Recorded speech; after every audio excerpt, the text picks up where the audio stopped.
Through actively screening these adults with point-of-care A1C tests, we found that 63% were unknowingly living in chronic hyperglycemia. 53% was in the pre-diabetes range.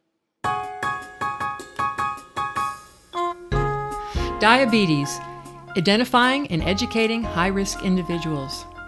This podcast is available for 1 credit hour of ACCME, ANCC, and PACE continuing education credits.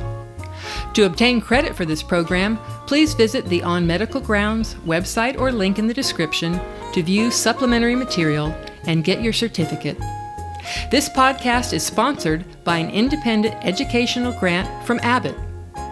No individuals involved with this program have any relevant financial relationships to disclose. All relevant financial relationships for this program have been disclosed. Today on Medical Grounds, we will be speaking with Dr. Heather Whitley about screening and diagnosis of prediabetes and diabetes.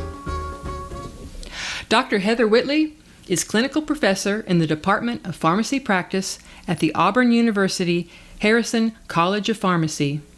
She is a board-certified pharmacotherapy specialist and a certified diabetes care and education specialist. Dr. Whitley has published approximately 50 manuscripts, predominantly on her diabetes-related research.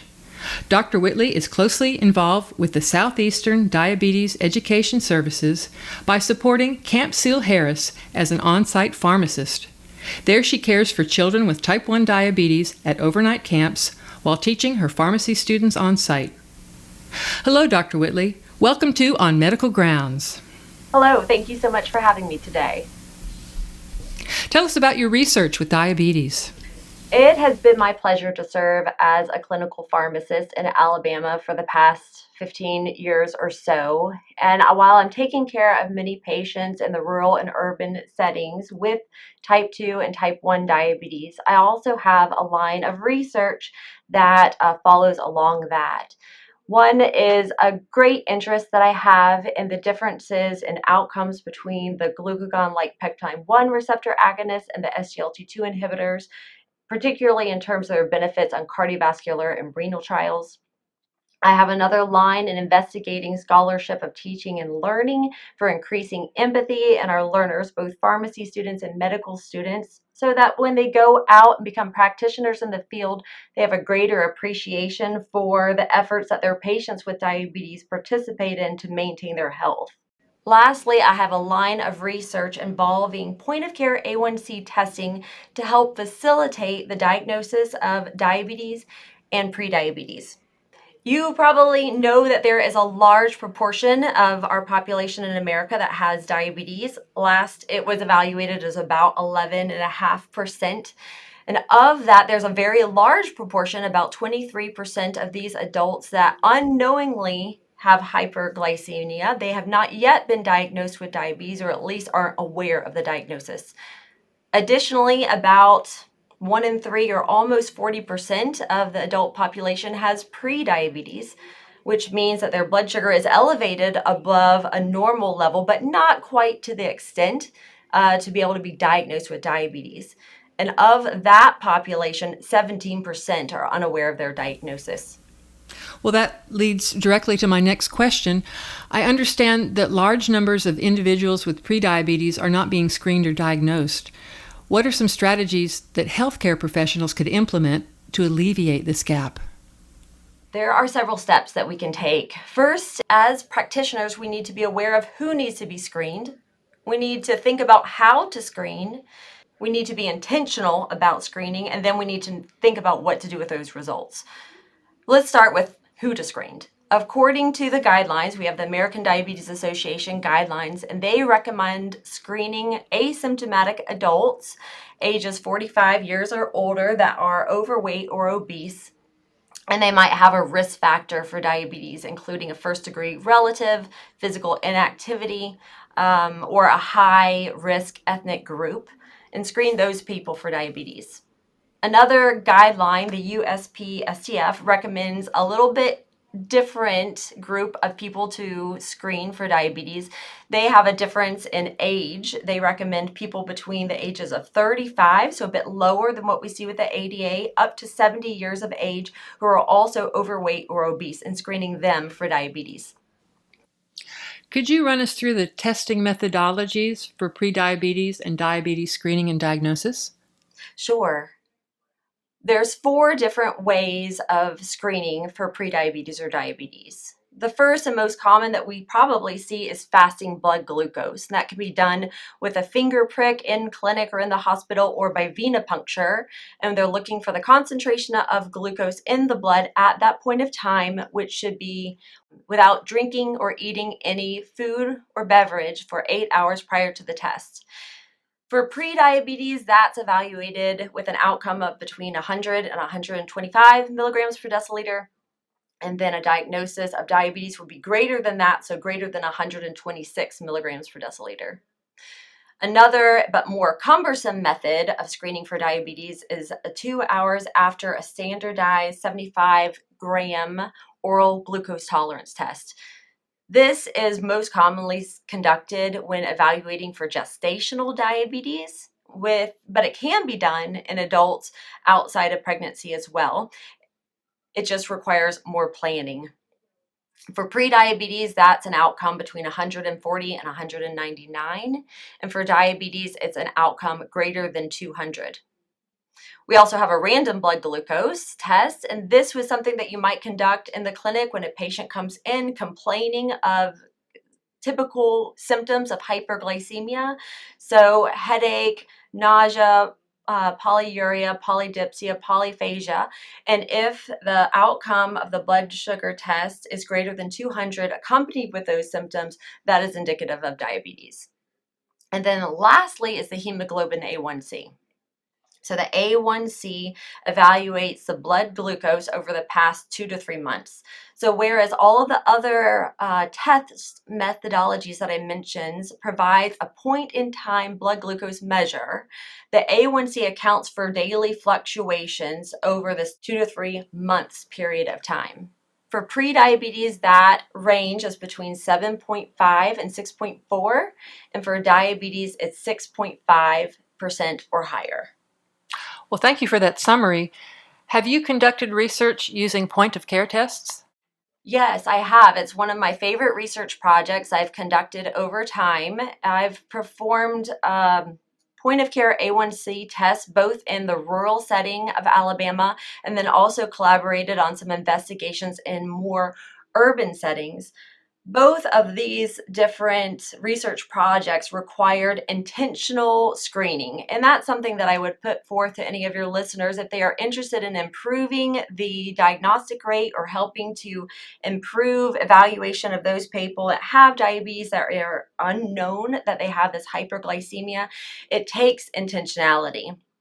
And so being aware of those screening recommendations according to the guidelines and finding a way to implement those into your practice, whether it's through pulling a registry from your electronic medical record, sending letters to your patients, or just flagging the records so that when the patient comes in, they can be screened at that time. With the research that I've conducted, we provided free point-of-care A1C testing to people that met criteria. And in this case, it was those adults 45 years of age or older that had not already been diagnosed with diabetes and did not have an A1C test in the past year. Through actively screening these adults with point-of-care A1C tests, we found that 63% were unknowingly living in chronic hyperglycemia. 53% was in the pre-diabetes range. Wow, those are interesting numbers. Are there benefits to point-of-care tests for HbA1c compared to other methods? Yes, there's certainly benefits that we see. First, it provides a very timely outcome. If an A1C test is conducted by a laboratory draw where the blood is drawn in clinic and then sent to an outside laboratory, that result comes back the next day. And so it hinders the opportunity for the patient and the provider to have a timely conversation about the result of that test. There has been plenty of times when a patient has come to me and said, yes, let's test my A1C. We get an A1C point of care test. The result comes back, and the patient is surprised by the outcome, whether it's lower than they expected, and we can all cheer that the implementations that they've made for their behavioral modifications has made a difference, or it's been higher than the patient has expected, and they decided at that point to make tremendous or significant adjustments to their lifestyle. Or we can talk about therapies that we can implement at that time, whether it's addition of a new drug therapy or increasing or intensifying their pharmacoregimen. The point of care A1C test truly helps to avoid that clinical inertia that we see as such a problem in the care of chronic disease states. Can you share the guidelines for screening and diagnosis of prediabetes and diabetes in community and urgent care settings? Sure. So for prediabetes and diabetes, we are recommending screening patients that are overweight or obese, that are 35 years of age to 70, or some guidelines recommend ages 45 years of age or higher. And we can do it by any of those methods that we talked about: the fasting blood glucose, the 2-hour postprandial 75-gram glucose load, or A1C, or a random blood glucose test. In the urgent care setting, is a little bit different. They found that 75% of urgent care patients have a primary care provider, but that leaves 25% of people presenting to the urgent care room without that primary care provider. So when patients come to the urgent care setting, it's recommended that we, as practitioners, we consider screening for prediabetes or diabetes at that time, particularly if any of their symptoms or complaints or body mass index lines up with a recommendation for screening. Additionally, in the hospital setting, if a patient presents with a major cardiovascular event, such as a heart attack or a stroke, we should be screening for patients at that time as well. People with diabetes, whether it's prediabetes or full diagnosed diabetes, are at a twofold greater risk of experiencing a major adverse cardiovascular event in their life. So people that come and present with a heart attack or present with a stroke, it's quite possible that they have undiagnosed hyperglycemia existing in the background. So it's completely reasonable to screen them at that point in time. Probably better to use an A1C rather than a blood glucose test. First of all, when patients are in a stress condition, their blood sugar can go up. And so they could get a false positive, if you will, by a point of care blood sugar test. But the A1C takes that out as a factor because it is evaluating the glycemic fluctuations over a 2 to 3 month period. It doesn't evaluate this point of care blood sugar that can have hyperglycemia induced by stress. Getting results quickly for preventive care is a no-brainer, but do you have any data on cost savings?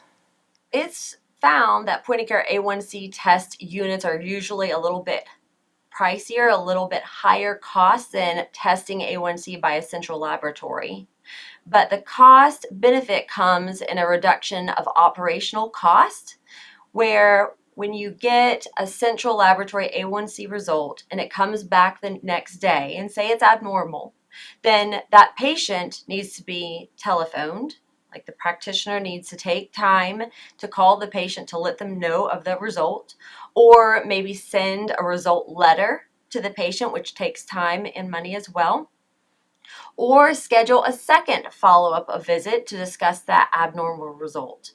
But if we could use a point of care A1C test instead, that removes all of that extra operational cost and improves efficiency, thereby reducing cost overall.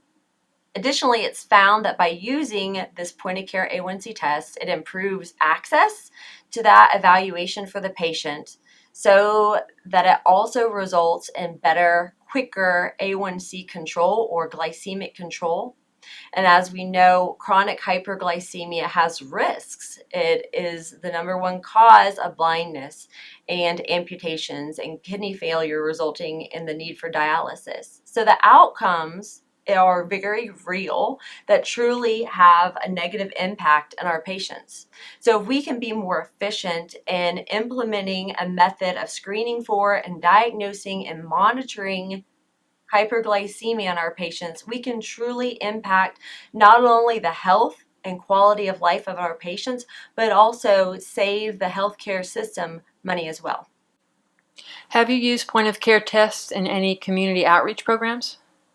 I have. At Auburn University, we've seen it used a handful of times in health screenings. They might be assessing blood pressure and blood glucose, and they'll also be providing point of care A1C testing as well.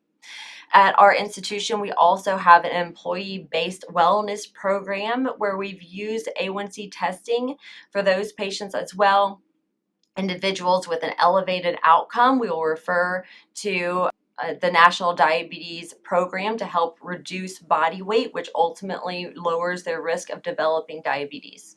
So do you find point of care testing for HbA1c is well adapted to, say, an employer-based wellness program?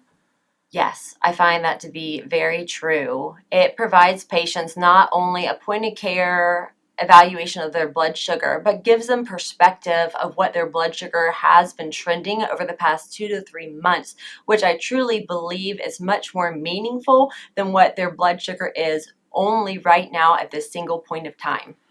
I was intrigued by your interest in the effects of biological sex on medication pharmacokinetics. There's a suggestion that there are sex-based differences in HbA1c. If these differences are real, is there a concern that it might be impacting treatment pharmacodynamics and comorbidities? I find that really interesting too, of how there's differences in drug therapy modalities in different patient populations. We see that Hispanics and African Americans have a higher A1C compared to white non-Hispanics, which is a difference of about 0.4 to 0.6%, despite the same blood glucose control. And a 0.5% difference in A1C is termed clinically significant. So this difference in A1C can have a meaningful difference in impact of how it might affect patient care at the bedside. Between men and women, it's a little bit different. We see that men do have a statistically significant higher A1C compared to females between the ages of 30 and 50. But the difference in that A1C, although statistically significant, is not what I would consider clinically significant. The average A1C for men is 5.47 versus female, according to one study, is 5.4. So just a very small difference. And although it is present, I don't find it to be a clinically significant difference, therefore wouldn't necessarily impact the direction of care. What were you hoping that I'd ask you today? As a pharmacist, I always think about how can we expand the utilization of point-of-care A1Cs into community pharmacies, or for pharmacists to be able to implement to improve the outcome.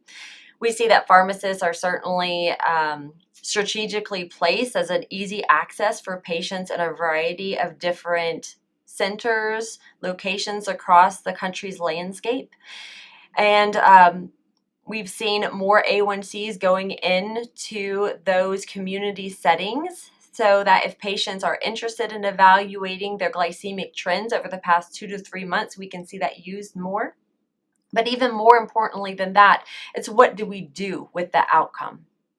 In some of the studies that I conducted where we found patients that had an A1C in this pre-diagnostic range, the most common step that was taken was no step at all.